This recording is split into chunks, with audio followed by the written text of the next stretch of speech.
क्या आप भी थकान महसूस कर रहे हैं? क्या आपकी ये थकान इतनी ज़्यादा है कि आपको अपने दफ़्तर जाने से रोक रही है, अपने गंतव्य तक पहुँचने से और कार्यों को करने से रोक रही है? आप युवा हैं तो आपको कॉलेज जाने से रोक रही है, आप गृहिणी हैं तो आपको अपने घर के कार्य करने से रोक रही है, आप सरकारी नौकर है तो आपको नौकरी करने से रोक रही है। अगर आप पॉलिटिशियन हैं तो आपको अपने कर्तव्यों का निर्वहन करने से रोक रही है। क्या आप भी थक गए हैं? मतलब इस पे हम बात क्यों कर रहे हैं? एक रिपोर्ट के अनुसार इस पूरे भारत देश में हर दूसरा व्यक्ति यानी कि 50% आबादी यानी कि 150 करोड़ लोगों में से 75 करोड़ लोग हमेशा थके हुए होते हैं। ये थकान ये वाली थकान नहीं है कि शारीरिक हो, ये थकान है मानसिक। आप मानसिक यातनाओं को झेल कर थके हैं, आप कुछ भी करने में असमर्थ है, आप कुछ कर नहीं पा रहे हैं, कहीं जा नहीं पा रहे हैं, किसी से संवाद नहीं कर पा रहे हैं और किसी को प्रस्तावित नहीं कर पा रहे हैं, आप किसी कार्य को करने के लिए असमर्थ हैं। एक डाटा के अनुसार पूरी दुनिया में 25 और भारत में 50% लोग ऐसे हैं जो दिन भर थके रहते हैं मानसिक रूप से, और उनकी थकान में सबसे बड़ा कारण ये दूरभाषी यंत्र है जो आपके हाथ में है, जिस पर आप ये वीडियो देख रहे हैं। ये फोन आपके पास मौजूद, ये फोन आपको इस कदर थका के रखा हुआ है कि आप अपने मानसिक संतुलन को खो बैठे हैं। शायद आज से 4 साल पहले जो आपकी मानसिक क्षमता थी, जो आपकी लर्निंग पावर थी, जो जो आपकी याद करने की क्षमता थी, वो अब आप खो चुके हैं। अगर आप दिन का 1 घंटे भी इस फोन पर रील देखने में व्यतीत करते होंगे, इंफॉर्मेशन के अलावा कोई और कंटेंट देखने में विश्वास रखते होंगे, तो यकीन मानिए आप लगभग लगभग रोज इस कदर गुम हो जाते होंगे कि आपके घंटे कितने मिनट में बीत गए, या आपको लगता है अभी घंटा बीता होगा, पूरा दिन बीत जाता है, इस कदर आप थक जाते हैं। ये थकान उन किसानों की नहीं है जो खेत में कार्यरत हैं, ये थकान उन युवाओं की और उन अर्ध आबादी पीढ़ियों की भी नहीं है जो जिम में अपने आप की अपने शरीर को तोड़ मरोड़ करके एक फिटनेस बॉक्स में लाने का प्रयास कर रहे हैं, एक शेप बनाने का प्रयास कर रहे हैं। ये थकान ऐसी भी नहीं है कि आप किसी कंपनी में 10 घंटा काम कर कर बोरा ढोकर थके हुए हो, ये आपकी मानसिक थकान है। और ये डाटा बहुत हैरान कर देने वाला है। ये डाटा इतना हैरान कर रहा है कि आने वाले कुछ समय में इस देश की आधी आबादी मानसिक रूप से विकलांग हो सकती है। ये रिपोर्ट साधारण नहीं है, ये डाटा ये दर्शाता है कि आप सभी के हाथों में जो फ़ोन है, वो फ़ोन बिल्कुल भी आपके अवसर के अनुकूल नहीं है। आप बुद्धिमत्ता से उसका पालन नहीं कर रहे हैं। आप सुबह उठते हैं, नाश्ता किए बिना, पानी पिए बिना, चाय पिए बिना आप सीधा फ़ोन पर लग जाते हैं, और आप अगर 5 बजे सोकर उठ रहे हैं तो आप बिस्तर में से 4 घंटे बाद यानी कि 9 बजे उठेंगे। ये सिर्फ आपके साथ नहीं, देश की 50% आबादी के साथ हो रहा है, वो किसी भी उम्र की हो, यहाँ तक कि बुजुर्ग भी ऐसा कर रहे हैं। ये फ़ोन देखने से आपकी आँखों पर इसका ऐसा प्रभाव पड़ता है कि आपकी आँखों का रेटिना भी जा सकता है।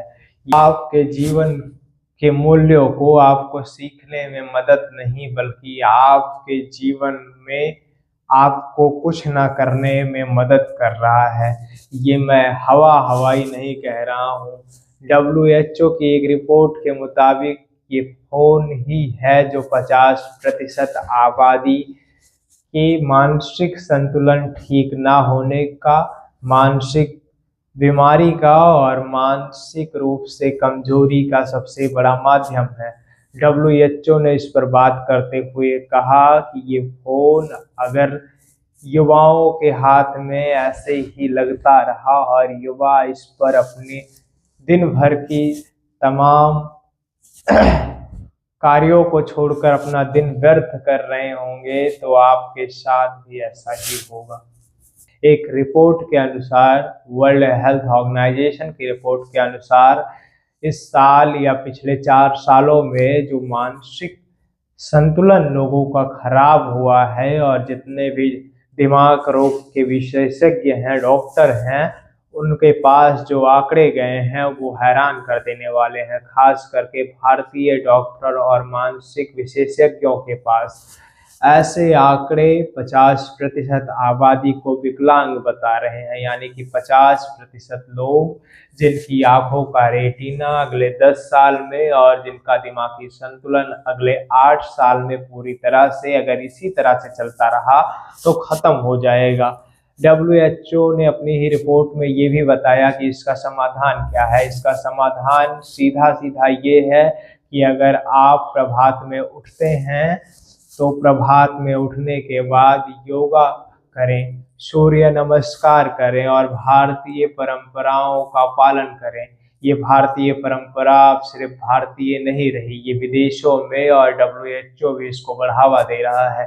शारीरिक व्यायाम ही एक ऐसा माध्यम है जो आपको मानसिक रूप से सशक्त बना सकता है, जो आपकी दिमाग की नसों में दौड़ रहे रक्त के संचार को प्रभावित करता है और इससे आपकी रक्तचाप बढ़ जाती है, जिससे आप जो दिन भर के हो हल्लों में जी रहे हैं, जो दिन भर थका हुआ महसूस कर रहे हैं, ये आपके साथ नहीं होगा।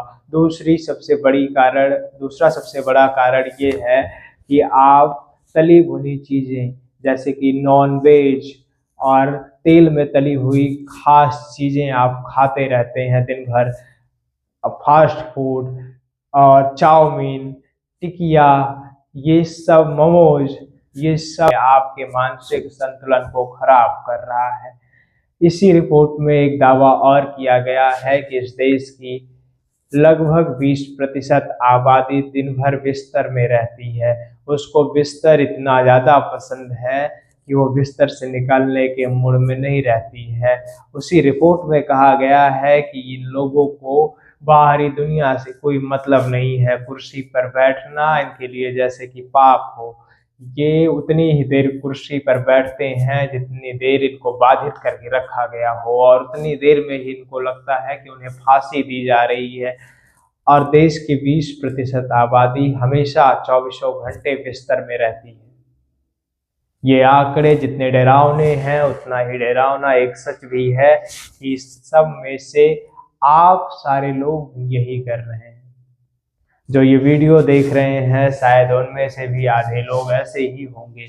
तो इसलिए आपसे इस WHO की रिपोर्ट के माध्यम से बताने का प्रयास इतना ही है आपको कि आप अपने मानसिक संतुलन को बेहतर बनाने के लिए भारतीय प्राणायाम करें और भारतीय योग ऋषियों के बताए हुए मार्गों पर चलकर यौगिक शिक्षा ग्रहण करें, जिससे आप अपने मानसिक संतुलन, आंखों की दृष्टि और आंखों के रेटिने को फिर से पुनः जीवित कर सकें।